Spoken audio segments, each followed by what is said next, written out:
over the age of 40 can't write for the new teenage shows.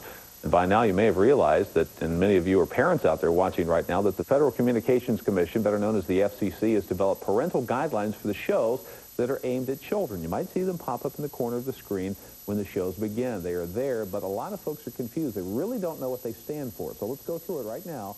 TVY means children aged 2 to 6 can watch it, and also that really shouldn't frighten anyone watching, except for someone like me, of course.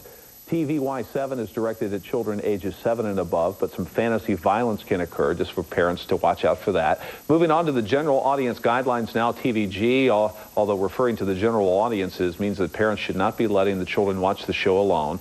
TVPG programs may contain moderate violence, some sexual situations, harsh language, or even suggestive dialogue. TV14, that's suggesting that children under the age of 14 really shouldn't watch unless they have a parent around to supervise and to talk about the show. TVMA, as you might imagine, means that the show is intended for mature audiences. It may contain graphic violence, explicit sexual activity, or crude language, and obviously not something that you want your kids watching. Now, the FCC put all of this out as a guide to help parents out there, but does this really affect what you do? And does it help you when you watch television with your children? We want to know, so what we want you to do is take part in our viewer poll. You can do that by logging onto our website. There's the address, nbc-2.com. And basically the question this afternoon, do you use those TV guidelines that have been instituted to help you decide what your kids watch? And right now, it looks like the consensus, 65% of you are saying no. And I would imagine that one of the problems with this is when they pop up on the screen, you really don't know what it means. So hopefully you just use good old-fashioned common sense, and your kids are watching what they're supposed to, at least according to your own guidelines in your household. Right now, we want to continue our week-long series on children and television, and today's topic is the preschool shows. Of course, lots of them out there. Fortunately, we have a family with us right now. Big questions: which ones are good for the kids? Which ones are basically the ones that you want the whole family to watch? And joining us right now, Dr. Russell Sabella, back from Florida Gulf Coast University, his wife Betty, and their son Joseph. Joseph, you're 7, is that correct? I want to make sure, and I understand that you control all the viewing in the house, is that right? You make all the decisions for the family. Just about. Let's start off with the shows that you guys like as a family. What's good for him and good for the family? I think some of our favorites are Arthur. That's a personal favorite. Yes, I think he's adorable. What are some of your favorites, Joseph? Clifford's a good show. That's PBS, right? That's PBS. Okay. Blue's Clues. Nickelodeon. Nickelodeon. What else do you like, Joseph? You like Little Bear? Little Bear, Bear in the Big Blue House, Sesame Street. Okay. And no, I'm sorry, go ahead. That's okay. I know you're talking about the TV rating system. I think when Joseph went through the preschool years, wasn't that just coming into play? Do you use that? Does it make sense to you? Loosely. Can you figure it out? It makes sense, but I think we use it loosely. We look at the rating, and then we preview almost everything before Joseph watches it. Even the preschool shows, we did that with him. I think we used our own criteria when looking for shows for him to watch. And I think every parent should, because every household's different. Right. According to what you want your parent. Right, and every child's different, even if they're the same age. I think their level of maturity might be a little bit different. And what we're seeing, and Dad, you can talk about this, it seems like the key, no matter what you're watching, is having the parent in the room to talk about it, because if it's on the borderline, if it's one of those shows that could go either way as to whether or not you should be watching it, as far as the kids, at least the parents are there to talk about it. Is that what you guys feel like? That's right. When you think about the TV ratings, even if I did study up, I think you would need a college degree to figure them out. Right, or like at least a little sheet, a cheat sheet. Yeah, they are complicated, and they don't match the movie rating guide very well, and of course the movie guide we are used to.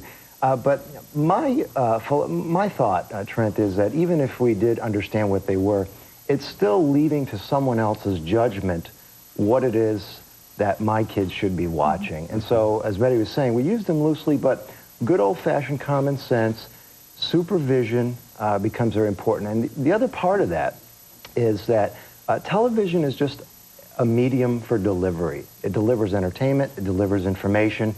How it is that we use that information to help our children and our families to do things better, like communicate, think critically, problem solve, so on and so forth, is really the key.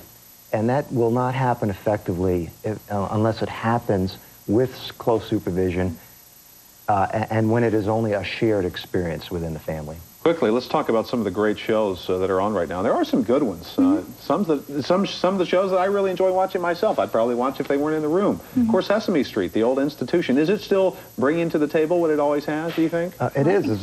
As a matter of fact, the Annenberger Public Policy Institute has looked at preschool shows over the years, and Sesame Street has always been vying for number 1 or 2 spot.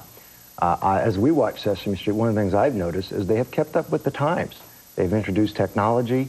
They have stayed relevant with issues such as conflict resolution and diversity. They have pop stars. Gloria Estefan was on today, by the way. And so they continue to capture attention and really hit relevant issues while promoting current skills and knowledge that I think kids and families could use. So what I think you said was really important, because when choosing programs for Joseph, we did in preschool and we still do. I really look for shows that offer real-life experiences, conflicts, and solutions. Arthur is wonderful. I'm looking for a way to adopt Arthur. I just think he's adorable. Because I think that, you know, especially in preschool, everything's an experience to preschoolers.